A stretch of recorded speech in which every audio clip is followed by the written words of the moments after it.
வணக்கம் அன்பர்களே.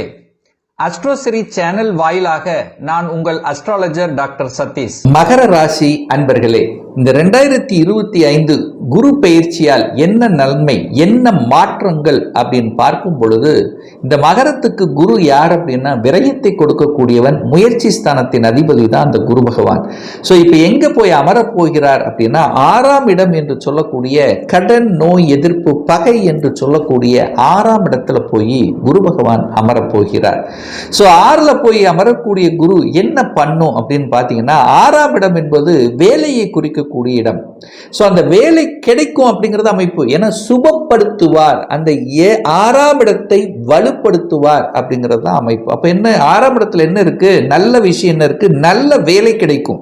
இந்த மகர ராசி அன்பர்களுக்கு இதுவரைக்கும் ஒரு நல்ல வேலை கிடைக்கல, தான் படித்தது உண்டு, வேற வேலையில் ஏதோ ஒரு வேலையில் இருந்தாங்கிற, இப்போ என்ன படிச்சிருக்கீங்க, என்ன ஸ்டேட்டஸ், அதுக்கு உண்டான வேலை கிடைக்கக்கூடிய ஒரு வருடமாக இந்த 2025 அமையும். இதுல எந்த மாற்று கருத்து கிடையாது. ஸோ வேலை நல்லபடியாக அமையும். வேலை மாற்றம், இடமாற்றம், ப்ரமோஷன், ஸோ இந்த மாதிரி வேலை சம்பந்தப்பட்ட அத்தனை விஷயங்களும் நல்லா இருக்கும். ஏன்னா இப்ப 7.5 சனி இந்த மகர ராசி என்பவர்களுக்கு முழுவதுமாக முடிந்து விட்டது. அப்போ அந்த சனி எங்க உட்கார்ந்திருக்கார், 3ஆம் இடத்துல போய் உட்கார்ந்திருக்கார், உபஜயஸ்தானத்தில் இருக்கார். சனி 3ஆம் இடத்துல இருக்கும்போது நல்ல நன்மையை தரும். பாவ கிரகங்கள் மறைவு ஸ்தானத்தில் இருக்கும்போது நல்ல பலனை தரும் என்கின்ற அடிப்படையில் உங்களுக்கு சனி நல்ல முயற்சி, நல்ல வெற்றி. 3ஆம் இடம் என்பது முயற்சி, தைரிய, வீரியம் நல்ல கிடைக்கும். அதாவது எதையும் சாதிக்கலாம், எதையும் பண்ணலாம் என்கின்ற உத்வேகத்தை தரக்கூடிய ஒரு வருடமாக இந்த மகரத்துக்கு நிச்சயமாக அமையும். சனியால் நன்மைகள் நடக்கப் போகிறது. சனி உங்க ராசிதிபதியாக இருக்கார். ராசிதிபதி தனக்கு 3ஆம் இடத்தில் இருப்பதும், தனாதிபதியாக அந்த சனி பகவான் அமர்ந்து தனக்கு 2ஆம் இடத்தில் இருந்து அந்த தனஸ்தானத்தை குரு பகவான் பார்ப்பதும் தன விஷயத்தில் எந்த பிரச்சனையும் உங்களுக்கு கொடுக்க போவதில்லை. தனம் நன்றாகவே இருக்கும். உழைப்புக்கேற்ற ஊதியம் கிடைக்கும். ஏன்னா இந்த மகர ராசி என்பவர்கள் உழைப்புக்கு பிறந்தவர்கள். தனக்கு இருக்கோ இல்லையோ மற்றவர்களுக்காக உழைக்கக்கூடியவர்கள் தான் இந்த மகர ராசி என்பவர்கள். ஸோ இந்த வருடம் நல்ல உழைப்பை போடுவீங்க, உழைப்பால் முன்னேறுவீங்க, உழைப்பால் தன லாபத்தை அடையக்கூடிய தன்மை. ஏன்னா 6ஆம் இடத்தில் இருக்கக்கூடிய குரு பகவான் தனகாரக கிரகம் என்று சொல்லக்கூடிய குரு பகவான் தனஸ்தானத்தை பார்க்கக்கூடிய அமைப்புங்கிறது சிறப்பு பெறும். அப்ப தனத்தில் எந்த பிரச்சனை ஏற்படுத்த போவதில்லை. ஆனா அங்க ராகு உட்கார்ந்திருக்கார், ஒரு சர்ப்ப கிரகம் என்று சொல்லக்கூடிய ராகு எங்க 2ஆம் இடத்துல அமரப்போகிறார் இந்த மே மாதம் 19ஆம் தேதி. அப்போ உங்க குடும்பத்துல, உங்க தன அப்படின்னு சொல்லக்கூடிய இடத்துல, உங்க வாக்கு ஸ்தானம் என்று சொல்லக்கூடிய 2ஆம் இடத்துல ஒரு பாம்பு உட்கார்ந்துருக்கு. அப்போ பாம்புன்னா என்ன, ஒரு பாவ கிரகம், ஒரு விஷத்தன்மை கொண்ட ஒரு கிரகம். அப்போ ஒரு பயம் இருக்குமா இல்லையா? குடும்பத்தில் உங்க வீட்டுல ஒரு பாம்பு இருக்கு, அப்ப எப்படி இருக்கும் உங்களுக்கு? ஒரு மாதிரியான ஒரு பயம் கலந்த உணர்வு இருக்குமா? ஸோ அந்த உணர்வை உங்களுக்கு ஏற்படுத்தும். பாம்பு அது பாடி என்ன பண்ணும், அது போய் எங்கேயா ஒளிய பார்க்கும். ஆனா சீண்டுனாதான் கொத்தும். சீண்டாத வரைக்கும் உங்களை ஒன்றும் பண்ண போறது இல்லை. அப்போ ஒரு பயம் இருக்கும். வீட்டுக்குள்ள ஒரு பாம்பு இருக்குன்னா ஒரு பயம் இருக்கும். அப்போ நம்ம என்ன பண்ணணும், பணம் 2ஆம் இடத்துல பணம் இருக்கு. அப்போ பணம் கையாளுகின்ற விஷயத்தில் கவனமாக இருக்கணும். ஏன்னா இங்கே ஒரு அந்நிய கிரகம் ஒன்று அங்கே உட்கார்ந்துருக்கு. அப்போ இதில் கவனத்தோடு இருக்கணும். குடும்பத்தில் ஒரு 3ஆம் நபர், ராகு என்கின்ற 3ஆம் நபர் உங்கள் குடும்பத்துக்குள்ள என்ட்ரியா இருக்கார். அப்போ கவனமாக இருக்கணும். குடும்ப விஷயத்தை, குடும்ப ரகசியத்தை மற்றவர்களுக்கு வெளியில் சொல்லக்கூடாது. இது கவனமா இருக்குங்க.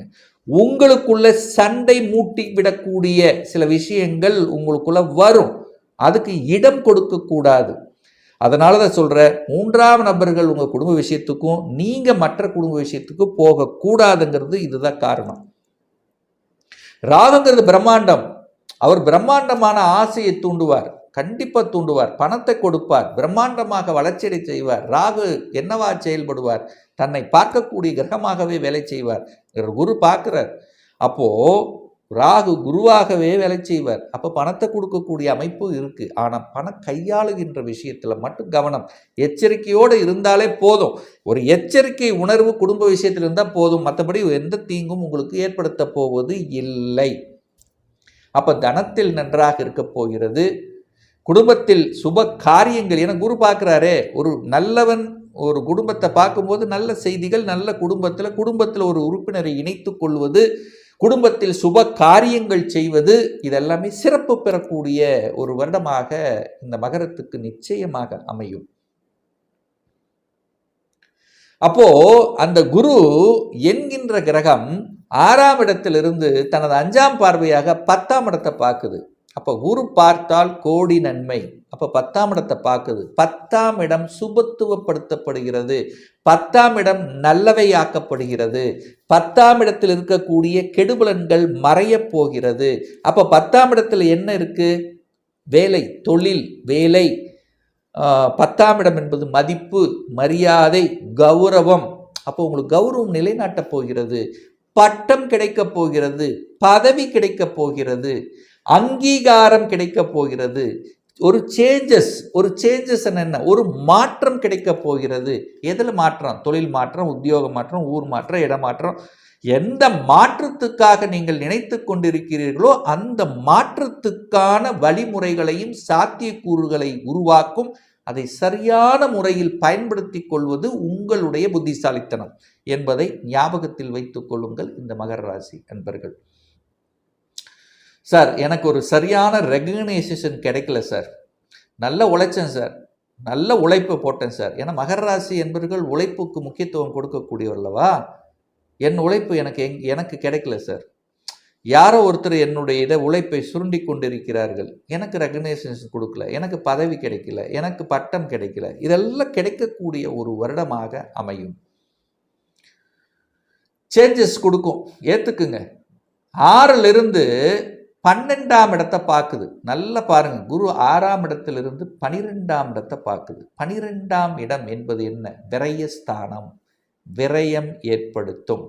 12ஆம் அதிபதி 12ஆம் இடத்தையே பார்க்கிறார். அப்போ விரயத்தை உருவாக்கும் அல்லவா. அப்ப என்ன?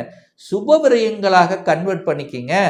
எப்படியும் உங்களுக்கு விரயத்தை கொடுக்கணும், தன விரயத்தை கொடுக்கணும். அப்போ சுப விரயங்கள் என்ன? சுப விரயம் இருக்கு. கல்யாணம் பண்ணுங்க, செலவாகும். கல்யாணம் நடக்கும், செலவு பண்ணுவீங்க. குழந்தைகளுக்காக படிப்புக்கு செலவு பண்ணுவீங்க. குழந்தைகள் வெளிநாட்டில் போய் படிப்பதற்கான சில செலவுகளை கொடுப்பீர்கள். ஸோ இந்த மாதிரி வீடு வாங்குறதுக்கு ஒரு கடனை வாங்குவீங்க. 6ஆம் இடத்துல தான் இருக்கு. கடன் கிடைக்கும், கேட்ட உடனே கடன் கிடைக்கும். கடனுக்கு எந்த பிரச்சனையும் இல்லை, கடன் உண்டு. கடனை வாங்கி வீட்டை அமைப்பீங்க. ஒரு சுப இதுதான். தான் ஆசைப்பட்ட வாகனத்தை வாங்கணும்னு நினைப்பீங்க. ஏற்கனவே இருக்கிறத வித்துட்டு புதுசாக ஏதோ வாங்கிக்கலாம் அப்படின்னு தோணும். அதுவும் சுப விரயங்கள் தான், அதுவும் நீங்கள் செய்வீங்க. அதுக்கும் அது உகந்தது தான். 12ஆம் இடம் என்பது முதலீடுகள். இந்த மாதிரி வீடு, வண்டி, வாகனம், இடம் வாங்கினா அது ஒரு முதலீடுகள் தான் ஆகப்போகுது. முதலீடுகள் ஆகக்கூடிய தன்மை. வம்பு வழக்கு, கோர்ட்டு கேஸ் இந்த மாதிரி இருந்து அழுத்தம், பிரஷர்னா அதை விட்டு வெளியில் வந்துடலாங்கிற எண்ணத்தை கொடுக்கும். ஸோ அதிலிருந்து வெளிவருவதற்கான சாத்தியக்கூறுகளை கொடுக்கும். ஹெல்த்தில் இருந்தனா ஹெல்த்தை தயார்படுத்திக்கலாம். ஸோ நிறைய மகர ராசி என்பவர்கள் ஹெல்த்தில் ஏதோ ஒரு ப்ராப்ளம் இருக்கிற மாதிரி தோணிகிட்டே இருக்குது. அப்போ ஹெல்த்தில் ஏதாவது இருக்குமா அப்படிங்கிற ஐயப்பாடு உங்களுக்கு மனசில் தோன்றி போய் மாஸ்டர் செக்அப் பண்ணுவீங்க. ஹெல்த்தை நம்ம பார்த்துக்கலாம், ஏதாவது இருக்கா அப்படின்னு செக் பண்ணலாம் அப்படிங்கிற தன்மைக்குள்ளேயும் செல்வீங்க. அதில் ஒரு செக் பண்ணுவீங்க, அதுக்கான சரியான இது எடுத்து சரி செய்யப்படும் என்கின்ற தன்மைக்கு செல்லப்படுவீர்கள். அப்போ மகர ராசி என்பவர்களுக்கு மனதளவில் இருந்து வந்த, உடலளவில் இருந்து வந்த இந்த தைரிய வீரியத்தில் கொஞ்சம் குறைபாடு, மந்தம், டல்லு, ஒரு மாதிரி இருந்த விஷயங்கள் மாறப்போகுது. 7.5 சனி முடிஞ்சிருச்சு, டோட்டலாக முடிஞ்சிருச்சு. குரு 6ஆம் இடத்துலேருந்து 12. அப்போ என்ன பண்ண போறீங்க? வெளிநாட்டு போக போறீங்க. வெளிநாடு, வெளி மாநிலம், அந்நிய தேசம், ஊர் தேசம், இப்படி பிரயாணங்கள் மேற்கொள்வதற்கு, வெளிநாட்டின் மூலமாக தனவரவு வரக்கூடிய, ஏன்னா 12ஆம் இடம் என்பது வெளிநாட்டை குறிக்கும். குருங்கிறது தனக்காரகன். 12ஆம் இடத்தின் மூலமாக உங்களுக்கு தன வரப்போகிறது. அப்போ வெளிநாட்டு வேலை உண்டு, வெளிநாட்டுக்கு டிராவல் பண்ணுவீங்க, வெளிநாட்டின் ஏற்றுமதி இறக்குமதி, இம்போர்ட் எக்ஸ்போர்ட் இந்த மாதிரி துறைக்கு செல்வீர்கள். வெளிநாட்டு நண்பர்கள் கிடைக்க பெறுவார்கள். அப்போ வெளிநாட்டிலிருந்து பணம் வரப்போகுது. எப்படியோ ஒன்று, வெளிநாடு மட்டும் எடுத்துக்க வேண்டாம், அதர் ஸ்டேட், அதர் டிஸ்ட்ரிக்ட், இந்த மாதிரி உங்கள் ஊரை விட்டு வெளியே. ஸோ இப்படி உங்களுக்கு வரவ போகிறது. சில அதிர்ஷ்ட வாய்ப்புகள் கூரையை தட்டும். திடீர் வாய்ப்புகள் இருக்கும், திடீர் ஜாக்பாட் இருக்கும், திடீர் சந்தோஷத்தை கொடுக்கும், திடீர் குழந்தை பாக்கியம் கொடுக்கும். சில நல்லவைகள் நடக்கக்கூடிய ஒரு அற்புத ஆண்டாக இந்த மகரத்துக்கு அமையுங்கிறதுல எந்தவித மாற்று கருத்தும் கிடையாது.